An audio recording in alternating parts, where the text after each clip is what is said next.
Lower middle class में जन्म लिया और कड़ी मेहनत से राजनीति में आए और अब हमारे सीएम प्रजापति के भरोसेमंद आदमी बने हैं। वो है हमारे गजेंद्र सर। नमस्ते सर, स्टूडियो में आपका स्वागत है। नमस्कार।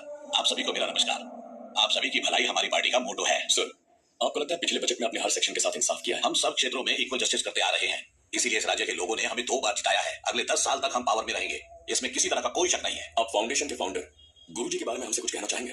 वो भगवान की तरह है। वो उनके फॉलोअर्स के लिए भगवान समान है, इसीलिए उनके आशीर्वाद के लिए मैं उनके पास जाता रहता हूँ। आशीर्वाद से क्या होगा सर? आपसे बॉक्साइट माइनिंग रोकने के लिए कहा था, पर उसके बावजूद अभी वहां माइनिंग चल ही रही है। मुझे यहाँ क्या तुमने बेटों के सवाल पूछने के लिए बुलाया है? नहीं सर, अवैध माइनिंग करने की ट्रिब्यूनल की नोटिस के बाद उस एरिया के आदिवासियों का क्या हुआ? क्या वो आपकी माइनिंग के खिलाफ थे इसलिए आपने उन्हें उस इलाके से निकाल दिया, या उन्हें उसी फाउंडेशन के नीचे गाड़ दिया गया है? Go slow, calm down, calm down. ये एक कानूनी मामला है। एक गिलास पानी से कुछ नहीं होगा, इन्हें पूरी पार्टी चाहिए। बिना किसी सबूत के तुम्हें ऐसे ही कोई बात नहीं करनी चाहिए। उस इलाके में आपकी माइनिंग चल रही है सर, ये रहा उसका सबूत। जंगली हाथियों की लाशें, लापता लोगों का सामान। ये बस विपक्ष के एलिगेशन है और कुछ नहीं है। चलिए ये सब छोड़ दीजिए सर। आपकी पार्टी में ऐसी बातें चल रही हैं कि आप अगले सीएम बन सकते हैं, इस बारे में क्या कहना है? मैं हाई कमांड के ऑर्डर के हिसाब से और मेरे राज्य के लोगों की भलाई के लिए कोई भी पोस्ट अपना सकता हूँ। हमारे राज्य पर कर्जा कितना है सर? लगभग 5 लाख करोड़। बाप रे, ये 5 लाख करोड़ चुकाने के लिए कितना वक्त लग जाएगा सर? अगर डेवलपमेंट होता रहे तो ज्यादा वक्त नहीं लगेगा। वो कब होगा सर? मेरा मतलब है कि अगर आप डेवलपमेंट के बारे में दर्शकों को भी कुछ बता पाए तो इन्हें भी राहत मिलेगा। क्या चल रहा है? चीजें ऐसे ही काम नहीं करती हैं। क्या तुम्हें डेवलपमेंट दिखाई नहीं दे रहा है?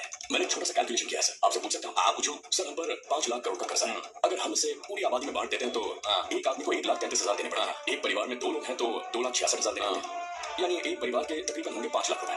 मैडम, मतलब कि मेरी पूरी फैमिली पे 5 से 6 लाख का कर्ज है। लेकिन किसी लोअर मिडिल क्लास आदमी की सैलरी होती है तकरीबन 10,000 रुपए, यानी 1 साल के वो 1,20,000। तो ये कर्ज चुकेगा कैसे? आप कुछ पैसे देंगे क्या? ये कैसे हो सकता है? सही कहा, लोगों को ही देने होंगे। इसीलिए तो आपकी सरकार हर नागरिक से दवाइयों से लेकर रोजमर्रा की हर चीज पर एक टैक्स लगाती है। आम आदमी जिएगा कैसे सर? डेवलपमेंट के लिए ही कर्ज लिया जाता है। इस राज्य का नोट बजट सही नहीं है। ऐसे समय पर लोगों को मेहनत करके पैसा कमाना चाहिए।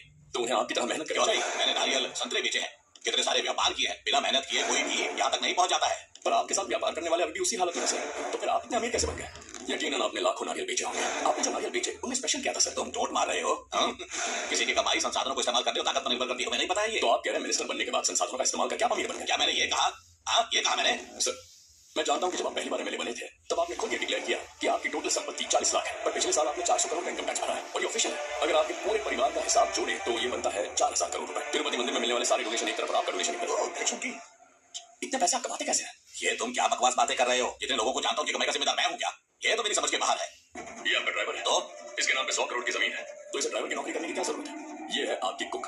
वाइजैक में इसके नाम पर एक मल्टीप्लेक्स थिएटर है, फिर भी आपके घर काम करती है। कैसी अजीब वफादारी है सर, करोड़पति भी आपके घर काम करते हैं। ये रंगे हाथ पकड़ा गया।